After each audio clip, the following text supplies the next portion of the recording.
창의적 리더 사내 강사 과정을 진행하게 된 문현정입니다. 반갑습니다. 저는 보통 사람 강사 되기라고 하는 책을 출간하고 사내 강사, 직무 양성, 이런 여러 강사 양성 과정에 대한 도움을 드리고자 본 과정을 진행하게 되었는데요.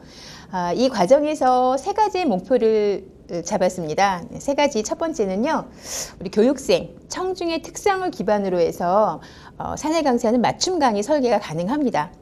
두 번째는 조직의 업무 전문성을 강화해서 지속적으로 경쟁력을 확보할 수가 있습니다.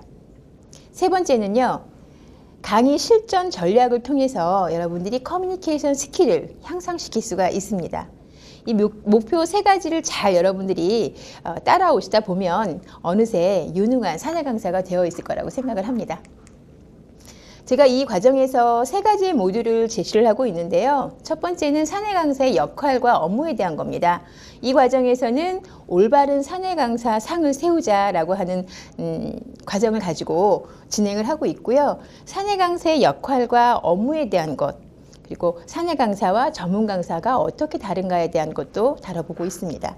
그리고 성공하는 강의, 여러 가지 조건이 있겠지만 강의의 기본 세 가지를 제가 제시해드리고 있습니다. 사내 강사와 전문 강사는 그러면 어떠한 차이가 있나요? 여러 가지 강사를 지칭하는 용어가 있는데 구별이 안 갑니다 라고 하시는 분들을 위해서 제가 간단하게 요약을 드릴게요. 사내 강사는요, 말 그대로 회사 내부에 속해 있는 사람이라고 생각을 하면 됩니다. 업무도 하고 강의도 하고 두 가지 일을 병행하시는 분들을 사내 강사라고 하고요. 좀 고용 형태가 다르다고 생각하시면 돼요. 전문 강사는 기업 소속은 아니죠. 프리랜서 형태가 많으시고요. 또 프리랜서 형태에서도 어떤 프로젝트성 강의로 인해서 함께 뭉치기도 하고 프로젝트가 끝나면 헤어지기도 하는 파트너 강사, 협력 강사 이렇게 부르기도 합니다. 강사의 형태가 굉장히 다양하지만 공통점은 강의를 진행한다는 거죠. 사내 강사는 사실은 고용 형태에 따라 다르다라고 하는 정리만 해두시면 이해가 쉬우실 것 같습니다.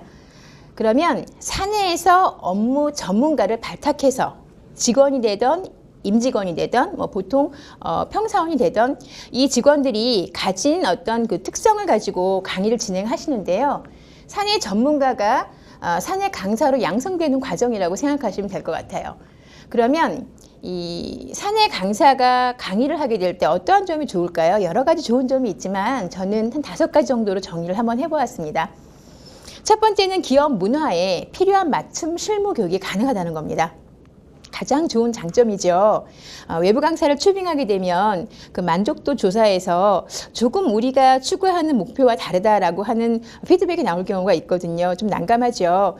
그래서 가능하면 우리 기업, 우리 회사어를 쓰는 강사를 양성해서 교육을 진행하자라는 취지에서 사내 강사를 양성하고 있죠.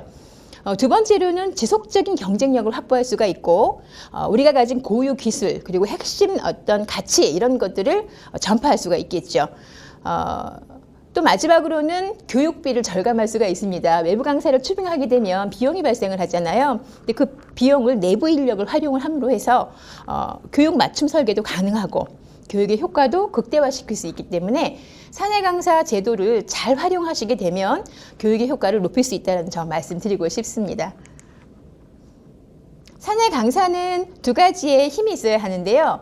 설득력과 영향력입니다. 즉 교육생, 청중의 마음을 움직이셔야 되는데요. 설득력과 영향력은 비슷한 듯 조금 차이가 있어서 제가 정리를 한번 해보았거든요. 그래서 설득력 살펴볼까요? 한 사람이 다른 사람들에게 무언가를 확신하게 하는 힘을 우리는 설득력이라고 합니다.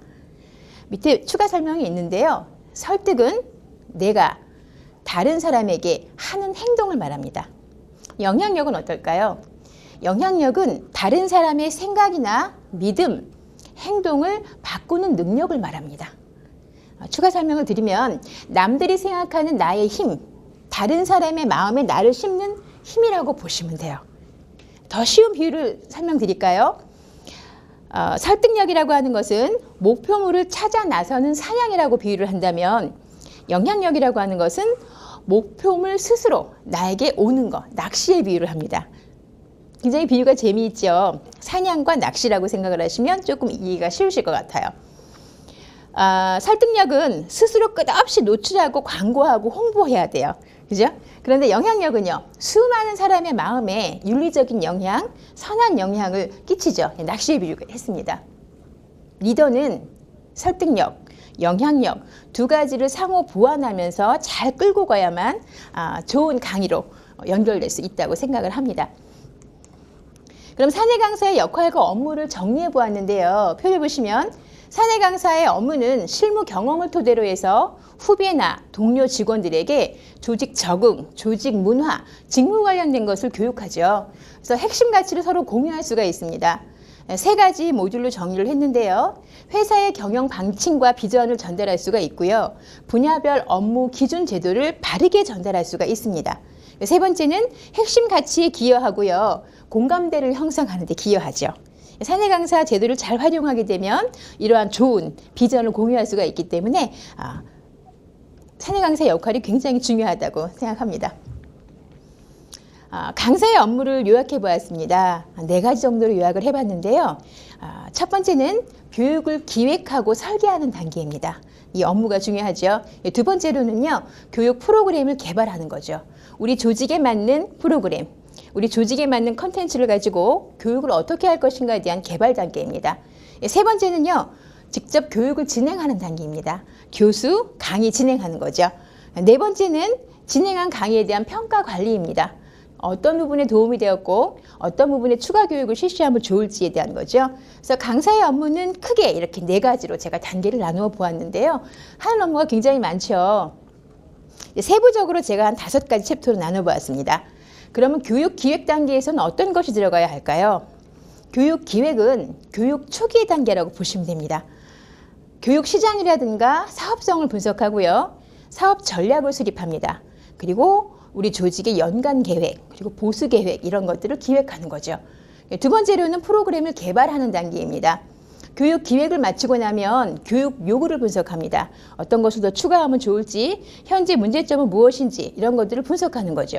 거기에 따라서 프로그램 설계로 이어지는 겁니다. 이 부분에 있어서는 강의 교환을 만들기도 하고요. 교재, 매뉴얼을 제작하기도 합니다. 세 번째로는 교수, 강의이죠. 학습자를 분석하고 계획하고 수립하고 강의를 진행하고 실행하고 마지막에 평가까지 하는 단계가 이 단계에 들어갑니다. 네 번째는 평가 사후 관리인데요. 강의가 진행되고 나면 반드시 피드백이 이어지죠. 평가, 진행, 시행까지 여러분들 강사가 하는 업무가 굉장히 많죠. 이 업무 중에서는 어느 것이 중요하다, 중요하지 않다라고 말할 수가 없죠. 모두가 다 유기적으로 연결되어 있어요. 하나라도 빠지게 되면 완벽한 강의가 되기가 어렵겠죠. 가능하면 이러한 그 강사의 업무를 여러분들이 쪼개서 잘 유기적으로 연결될 수 있게 큰 그림으로 보시면 좋을 것 같습니다. 여기서 제가 생각 하나 추가하고 싶은데요.